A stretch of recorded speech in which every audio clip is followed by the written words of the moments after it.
Good morning students. Today we will discuss components of computer system. देखिए हमने discuss किया merits, features या limitations. तो बात करते हैं कंप्यूटर सिस्टम के कंपोनेंट्स क्या हैं. आप सबको पता है कंप्यूटर सिस्टम के कंपोनेंट्स क्या होते हैं.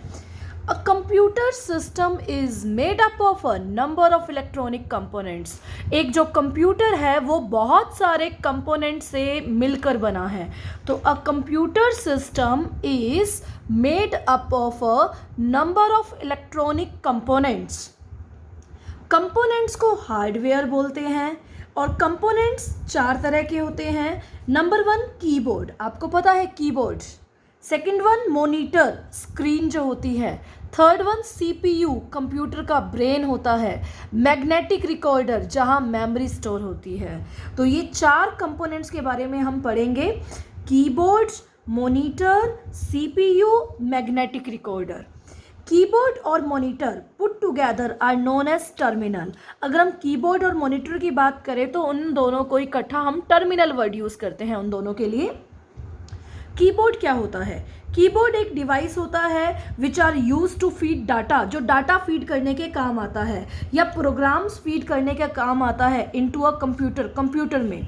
इसे इनपुट डिवाइस भी बोलते हैं क्योंकि इसी के थ्रू तो डाटा फीड होता है, इसी के थ्रू तो टाइपिंग करते हैं. तो वो device, the device which are used to feed data and programs into a computer are called input device. इसे हम क्या बोलते हैं, input device. Keyboard is one of such device. Keyboard भी वही डिवाइस है, इनपुट डिवाइस है. कीबोर्ड में हम क्या करते हैं, टाइप करते हैं. The data which we want to feed into a computer, जो डाटा हम कंप्यूटर के अंदर फीड करते हैं may be typed on the keyboard in binary language. देखो ऑर्डिनरी लैंग्वेज तो समझता नहीं कंप्यूटर, तो बाइनरी लैंग्वेज में कंप्यूटर के थ्रू कीबोर्ड के थ्रू टाइप किए जाते हैं. और भी काफ़ी तरह के इनपुट डिवाइस होते हैं कीबोर्ड के अलावा, जैसे पंच्ड कार्ड हो गया, पेपर टेप्स हो गया, मैग्नेटिक टेप्स हो गया, मैग्नेटिक डिस्क हो गया, फ्लॉपी डिस्क हो गया. बट यहाँ पे हम कीबोर्ड के बारे में पढ़ रहे हैं. तो कीबोर्ड एक ऐसा डिवाइस है जो टाइपिंग के काम आता है, जिससे डाटा फीड होता है कंप्यूटर में बाइनरी लैंग्वेज में. उसे हम क्या बोलते हैं, कीबोर्ड बोलते हैं. अब आता है मॉनिटर.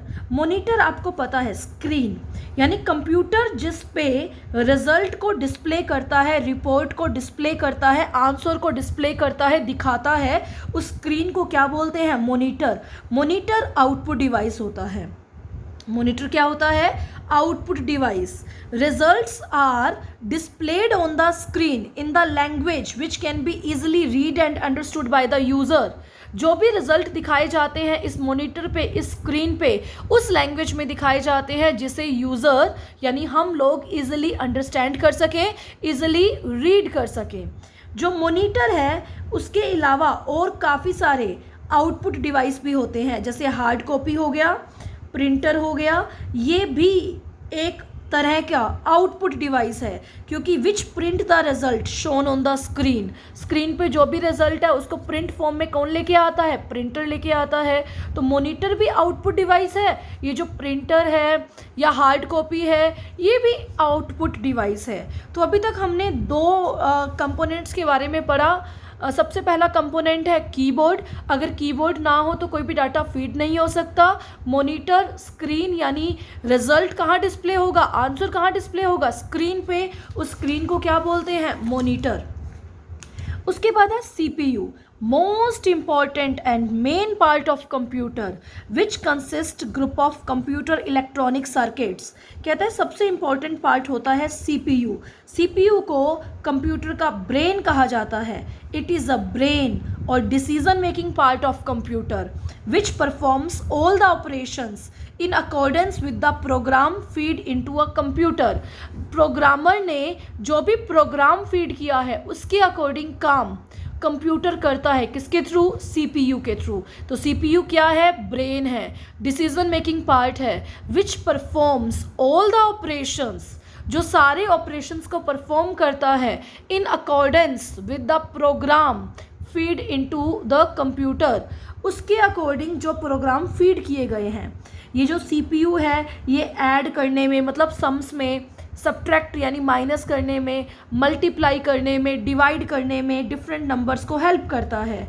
ये सारे अर्थमेटिक एंड लॉजिकल ऑपरेशन को परफॉर्म करता है। CPU ब्रेन है, तभी तो अर्थमेटिक यानी कैलकुलेशंस या लॉजिकल चीज़ें सॉल्व करता है।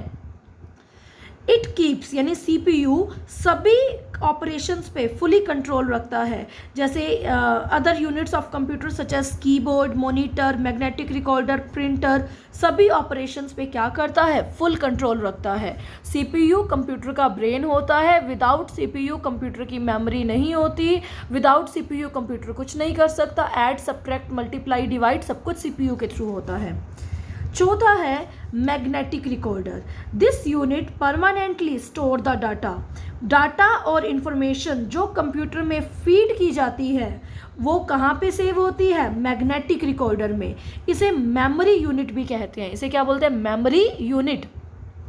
जितना भी डाटा हमने सेव किया, जितनी भी इंफॉर्मेशन सेव की, वो कहाँ पे रिकॉर्ड होती है, मैग्नेटिक रिकॉर्डर में, इसलिए इसे मेमोरी यूनिट भी कहते हैं। मेमोरी कंप्यूटर की दो तरह की होती है, volatile memory, non volatile memory. Volatile memory क्या होता है, it is only capable of storing the data temporary. अगर डाटा टेम्परेरी सेव है, स्टोर है, तो वोलेटाइल मेमोरी में होता है। तो it is only capable of storing the data temporary. The data stored into it is automatically erased as soon as the power supply is cut off or fail। जैसे ही power supply cut हुई, जैसे ही light गई, ये data erase हो जाता है automatically, volatile memory वाला। Magnetic recorder, as such a magnetic recorder which has a permanent record of all data is attached to cache computer which gain automatically feeds the data into a volatile memory as soon as the power supply is restored। कहते हैं तभी तो magnetic recorder लगाया जाता है, चाहे light जाए, light जाने के बाद भी डाटा स्टोर रहता है। तो वोलेटाइल मेमोरी को किस में कन्वर्ट किया जाता है, नॉन वोलेटाइल मेमोरी में, ताकि डाटा क्या रहे, स्टोर रहे। तो मैग्नेटिक रिकॉर्ड एक परमानेंट रिकॉर्ड है जो कंप्यूटर के साथ अटैच किया जाता है, जो डाटा को ऑटोमेटिकली कन्वर्ट कर देता है, सेव कर देता है जब पावर सप्लाई क्या होती है, रिस्टोर्ड होती है। मेन एडवांटेज क्या है कि वोलेटाइल मेमोरी में डाटा स्टोर्ड होता है, उसको आप किसी भी टाइम चेंज कर सकते हो और न्यू डाटा या न्यू इन्फॉर्मेशन को आप इसमें फीड कर सकते हो। ऑब्वियस है, आपके पास पुराना डाटा है, आप उसमें कुछ भी एडिटिंग कर सकते हो। अगर आपके पास पुराना डाटा सेव है तो मान लो मैंने कोई एप्लीकेशन सेव बनवानी है, अगर मेरे पास पुरानी एप्लीकेशन है कंप्यूटर में, तो मैं उस एप्लीकेशन में चेंजेस करवा के अपना डाटा, अपनी इंफॉर्मेशन तैयार कर सकती हूँ, अपना रिजल्ट रेडी कर सकती हूँ। तो इसे बोलते हैं volatile memory. Non volatile memory तो बेटा परमानेंट बेसिस की होती है, टेम्परेरी बेसिस की नहीं होती। ये इरेज नहीं होती, चाहे पावर सप्लाई फेल हो जाए, चाहे लाइट चली जाए, ये मेमोरी इरेज नहीं होती। लेकिन मेन ड्रॉबैक है, data stored into it can only be read not changed. हम डाटा इसमें सिर्फ रीड कर सकते हैं, तभी तो इसे बोलते हैं रोम, रीड ओनली मेमोरी।